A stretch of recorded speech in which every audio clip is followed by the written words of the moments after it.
Hello everyone, আসসালামু আলাইকুম। আপনারা সবাই কেমন আছেন? আশা করি ভালো আছেন। এই তো আজকে ঈদের দিন সকাল থেকে রান্না শুরু করলাম। সকালে উঠে ট্যাংরা মাছ ভুনা করলাম সকালে খাওয়ার জন্য। ট্যাংরা মাছ ভাজতে দিয়েছি।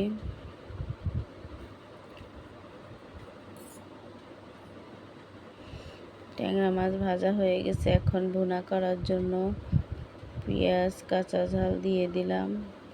অল্প অল্প করে সব কিছু দেখাচ্ছি। যাই হোক, ট্যাংরা মাছ ভুনা করার জন্য সব কিছু দিয়ে কষিয়ে ট্যাংরা মাছ ঝোল দিয়ে ট্যাংরা মাছ দিয়ে দিলাম। হয়ে গেছে ট্যাংরা মাছ ভুনা। এখানে গোশ রান্না করছি।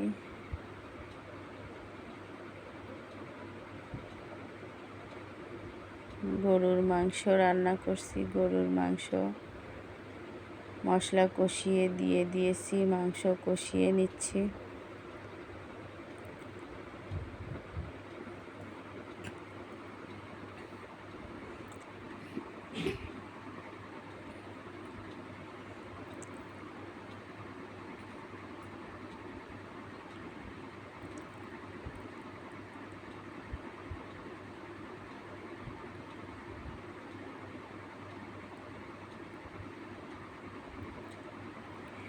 এক পাশে গরুর মাংস হচ্ছে, অন্য পাশে আমি সিমাই রান্না করে রেখেছি।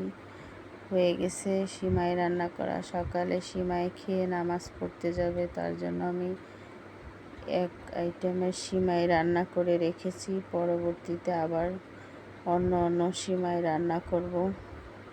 এই তো লাচ্চা সিমাই রান্না করে রেখেছি। মাংস কষানো হয়ে গেছে।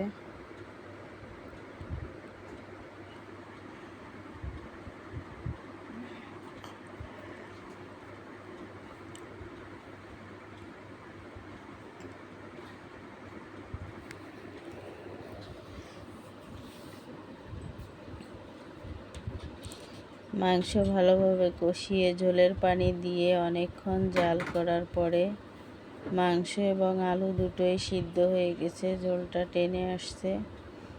এখন নামিয়ে নেব। হয়ে গেছে মাংস রান্না।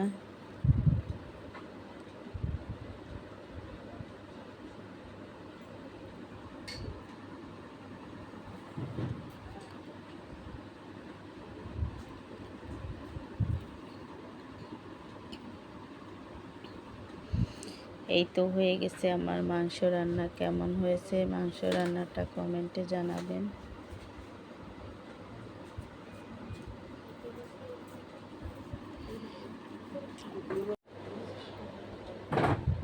এখানে আমি সাদা সিমাই রান্না করার জন্য সিমাইটাকে ভালোভাবে ভেজে নিচ্ছি। এখানে 2 আইটেমের সিমাই রান্না করব। এটা আমার পরে রান্না করেছি, সেইটা দেখাচ্ছি। জর্দা সিমাই এবং সাদা সিমাই দুধ দিয়ে রান্না করব।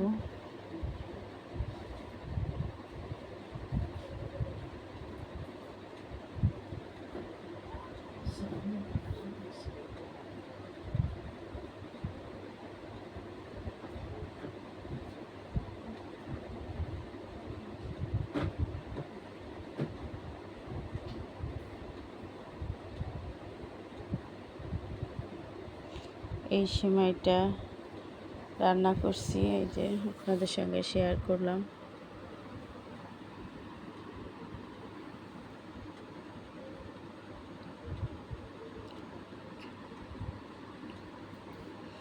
হয়ে গেছে আমার সিমাই ভাজা, এখন রান্না করব।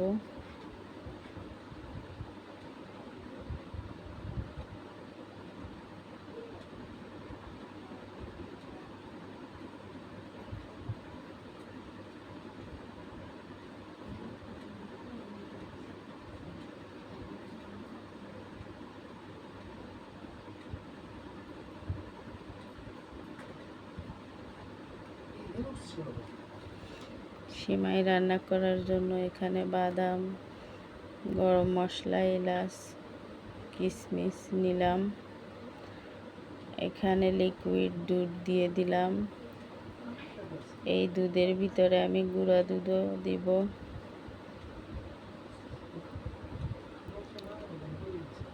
এখানে বাদাম ভেজে গুঁড়ো করে নিয়েছি, আদা ভাঙা করে নিয়েছি। জর্দা সিমাই রান্না করার জন্য কড়াই বসিয়ে বাদাম, কিশমিশ, এলাচ, দারচিনি এবং নারকেল ঘি দিয়ে ভাজতে দিলাম। এই তো ভেজে নিচ্ছি। এগুলো আমি ঘি দিয়ে ভেজে নিয়েছি। সিমাই দিয়ে দিলাম। সিমাই রান্না করার জন্য দুধটাকে আমি আগে জাল করে নিয়েছি চিনি দিয়ে। এখন অল্প অল্প করে জর্দা সিমাইয়ের ভিতরে দুধ দিব আর নেড়ে চেড়ে নেব।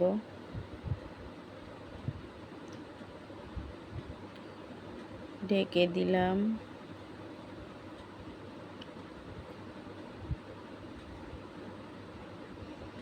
এই তো হয়ে গেছে আমার জর্দা সিমাই রান্না। এভাবে আস্তে আস্তে নাড়াচাড়া করলে এই যে সিমাই উঠিয়ে কাঁটা চামচ দিয়ে ছাড়িয়ে নিলাম। সেটা আপনাদের সঙ্গে শেয়ার করা হয়নি। যাই হোক, সিমাই চুলাই থেকে উঠিয়ে কাঁটা চামচ দিয়ে ছাড়িয়ে নেবেন, তাহলে সিমাই ঠান্ডা হয়ে যাবে এবং সিমাইটা ঝরঝরাও হয়ে যাবে। হয়ে গেছে আমার জর্দা সিমাই রান্না। একটু সাজিয়ে নিলাম উপর থেকে নারকেল, বাদাম দিয়ে। এখন আমি সাদা সিমাই দুধ দিয়ে রান্না করব। এই দুধটা আমি নিয়েছি। আবার একটা কড়াই বসিয়ে দুধ দিয়ে দিলাম, লিকুইড দুধ। এখানে আমি গুঁড়া দুধও দেব।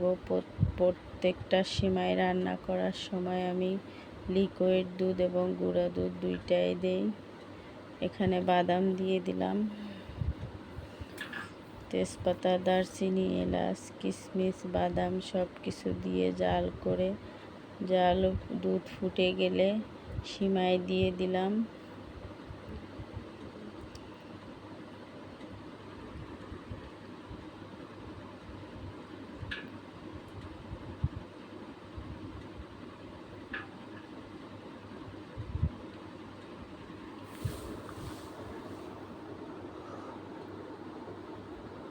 হয়ে গেছে আমার দুধ দিয়ে সাদা সিমাই রান্না।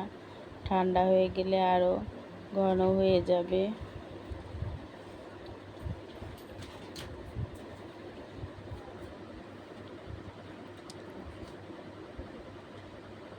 কেমন হয়েছে আমার রান্নাগুলো কমেন্টে জানাবেন, লাইক শেয়ার করে দিবেন। আজ এ পর্যন্ত। আল্লাহ হাফেজ।